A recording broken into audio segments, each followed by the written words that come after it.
Je voudrais saluer encore tous mes amis internautes qui m'écoutent, même ceux maintenant qui vont me rejoindre, parce que c'est l'esprit qui travaille. Lorsqu'on est en recherche, lorsqu'on a un désir, eh bien, Dieu couvre l'univers et le Seigneur est capable de faire aller là où il y a une réponse.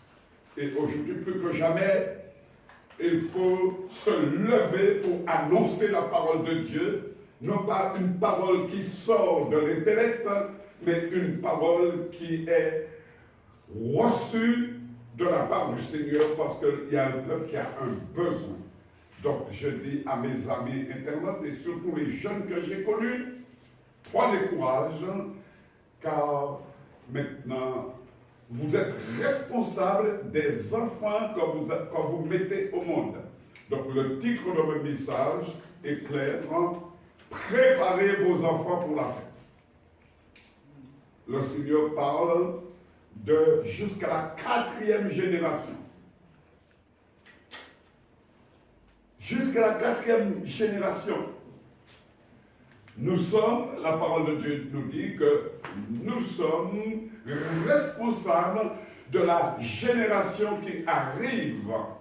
Même si nous sommes partis, le Seigneur nous donnera des comptes par rapport aux enfants, petits-enfants que nous avons laissés sur cette terre-là. Ce n'est pas moi qui le dis, c'est la parole de Dieu. Donc, nous avons un travail à faire. Tout d'abord, je voudrais vous dire que l'enfant est un cadeau de Dieu. Même si c'est un seul que vous avez, mais il va reproduire, il va reproduire, il va reproduire. C'est un cadeau de Dieu. Le but de mon intervention ce matin, c'est de vous dire une chose. Une nouvelle ère s'annonce à la veille du retour de Jésus. Et nous sommes invités à apporter un message aux jeunes de ce siècle présent. Ésaïe 65, verset 17. Donc, chers bien-aimés, les conséquences de cette bénédiction sont extraordinaires et apportent une solution à des gouvernements qui ont du mal à trouver une réponse satisfaisante à cette jeunesse. C'est une jeunesse qui est partie en dérive parce qu'il n'y a pas de support, parce qu'il n'y a pas, je dirais, d'option, parce qu'il n'y a pas de révélation. Mais vous, alléluia, le Seigneur vous lève pour que vous soyez la lumière du monde, pour que vous puissiez vraiment, un seul mot, changer toute une famille. Ésaïe 65, verset 23. Ésaïe 65, verset 23. Ils ne travailleront pas en vain. Merci. Alors, plus haut, alors, au lieu de dire ils, allons dire mes élus ne travailleront pas. Reprendre. Mes élus ne travailleront pas en vain et n'auront pas des enfants pour les voir périr, car ils formeront une race bénie de l'Éternel et leurs enfants seront avec eux. Je reprends, mes bien-aimés, ce verset important qui doit nous booster, qui doit vraiment nous lever, nous donner la joie. Mes élus ne travailleront pas en vain. Ils n'auront pas les enfants pour les voir périr, car ils formeront une race bénie de l'Éternel et leurs enfants seront avec eux. Chers bien-aimés, j'ai voulu examiner la place des enfants dans la Bible. D'après l'Ancien Testament, l'enfant est un don de Dieu et il doit, devenu adulte, retourner à Dieu dans la plénitude consciente de sa génération, de son humanité. L'intérêt aujourd'hui qu'on lui porte est en définitive orienté dans ce but, c'est-à-dire faire préparer les enfants pour, je dirais, bénir la société et surtout élever Jésus. Nos enfants doivent être préparés pour servir Dieu. Amen. L'enfant est un don de Dieu. Je vous ai dit que l'enfant est un cadeau de Dieu. Ne regardez pas ce que vos yeux voient. Mais simplement, restez dans la parole. Sachez, aimez, alléluia. Faites le travail pour confondre l'adversaire, le diable qui veut voler vos enfants. Genèse 33, verset 5. Genèse 33, verset 5. Ésaü, levant les yeux, vit les femmes et les enfants, et il dit, qui sont ceux que tu as là? Et Jacob répondit, ce sont les enfants que Dieu a accordés à ton serviteur. Amen. Alléluia. Ce sont les enfants que Dieu a accordés à ton serviteur. Amen. Chers bien-aimés, dans ce temps-là, et peut-être jusqu'à maintenant, la stérilité, c'est-à-dire privation de ce don, était insupportable aux femmes israélites, telles Rachel par exemple, et Anne. La postérité est joie parce que signe de bénédiction divine. Plus on faisait des enfants, plus on était vraiment heureux, plus etc. Chers bien-aimés, la postérité est joie parce que signe de bénédiction divine. Ne regrettez pas que vous ayez une famille nombreuse. C'est pas grave. Psaume 127, verset 3.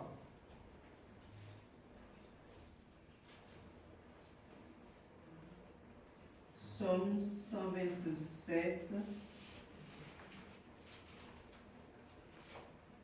verset 3. 3.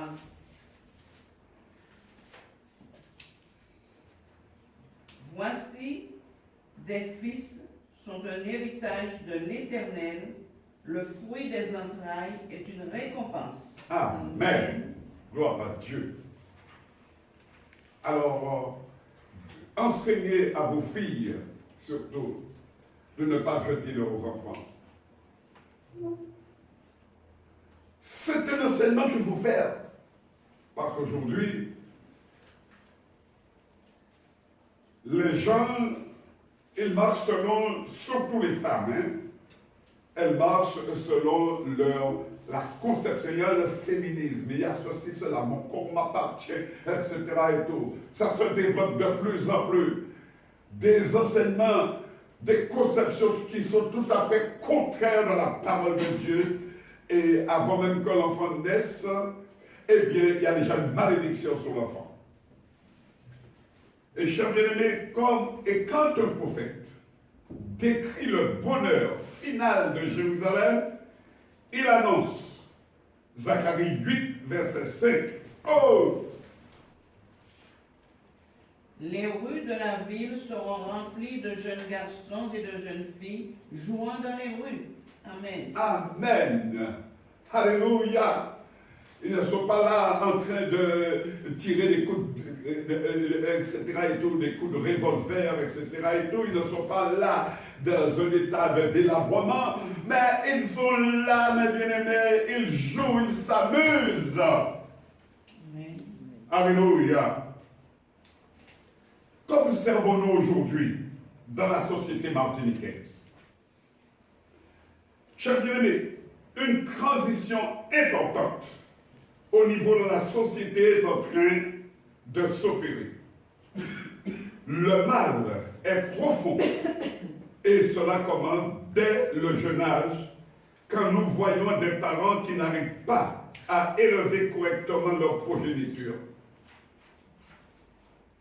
Vous allez dans un libre-service et tout, des enfants tout jeunes qui commencent à crier parce qu'ils veulent de ceci, ils veulent cela, et les parents ne peuvent même pas corriger leurs enfants. C'est tout un scandale si on ne leur donne pas cela. Ça, c'est un signe, mes bien-aimés, de la démission des parents. Alléluia. Et donc, si on continue dans cet esprit-là, à un moment donné, les enfants, ce sont eux qui font la loi à la maison et ils ne vous respectent même plus. Mais le manque de respect aux parents, chers bien-aimés, c'est déjà le rejet de Dieu. N'oubliez pas, par exemple, Élie, le grand sacrificateur, qui a permis, qui n'a pas repris ses enfants, et toute sa génération a été rejetée. C'est pourquoi je dis, alléluia, cette vidéo qui va tourner, les lois qui ont été promulguées par les hommes sont des lois qui ne sont pas en faveur de la bénédiction des enfants, parce qu'il ne faut pas toucher aux enfants, vous êtes ceci, vous êtes cela. Ça, c'est faux, mes bien-aimés. Ça, c'est encore des lois en faveur de l'ennemi du diable. C'est enregistré. Je prends mes responsabilités, pasteur Ouanel. Alléluia. Chers bien-aimés, Dieu est la réponse et demande de se rapprocher de lui. Amen. Dieu est la réponse. Devant, mes bien-aimés, ce délabrement, devant cette incertitude, devant, même pour la pandémie, eh bien, Dieu est la réponse. Dieu est la réponse. Et si les gouvernements s'humilient, si mon peuple sur qui mon nom est évoqué, s'humilie, prie et cherche ma face, je répondrai. Et je vous donnerai la solution. La solution est en Jésus. Il n'en a pas d'autre. Chers bien-aimés, alléluia. Cherchons à connaître certaines caractéristiques de l'enfant. Parce que nous travaillons avec un matériau, il faut le connaître. Il faut connaître le matériau, il faut connaître l'enfant, il faut connaître, on appelle ça la psychologie, différents âges. Premièrement, on va essayer d'aller vite pour essayer de terminer. La folie, la Bible dit, la folie est attachée au cœur de l'enfant. Proverbe 22, 15. Proverbe 22, verset 15. 15. La folie est attachée au cœur de l'enfant. La verge de la correction l'éloignera de lui. Amen. Amen. Proverbe 22, verset 15.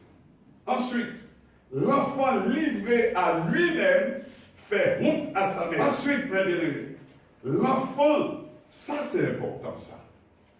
L'enfant laisse voir déjà ce qui sera plus tard. Si vous savez observer, si vous avez l'esprit, si vous êtes vraiment quelqu'un de prière, lorsque vous mettez votre enfant au monde, vous pouvez déjà savoir beaucoup de choses. Parce que c'est en vous. Ça fait partie de vous. Vous devez savoir. Psaume 78, verset 5, 7. Psaume 78, 5, 7. 5, 7. Il a établi un témoignage en Jacob. Il a mis une loi en Israël. Et il a ordonné à nos pères de l'enseigner à leurs enfants, pour qu'elle fût connue de la génération future des enfants qui naîtraient, et que, devenus grands, ils en parlassent à leurs enfants, afin qu'ils missent en Dieu leur confiance, qu'ils n'oubliassent pas les œuvres de Dieu et qu'ils observassent ses commandements. Amen. Amen.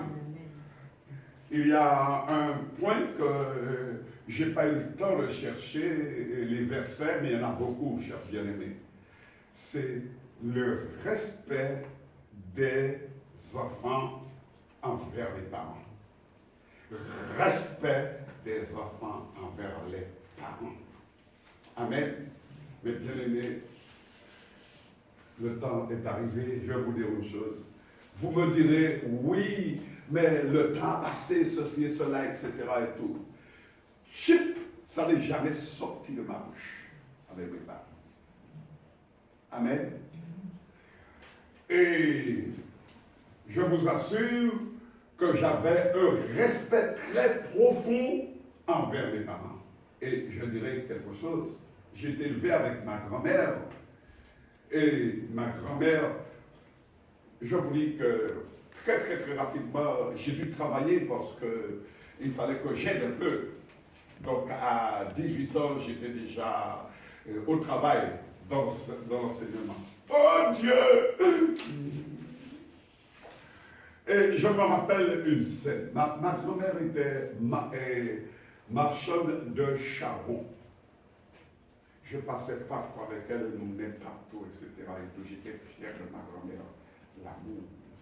Et un jour, elle m'a dit, Yves, avant que tu puisses te marier, eh bien, il faudrait que tu construises une maison. Et moi, je n'étais pas pour ce genre de truc là, moi. Ma grand-mère, j'ai dit, bon, ben, je vais venir, comme ça, on va voir comment tu peux construire la maison.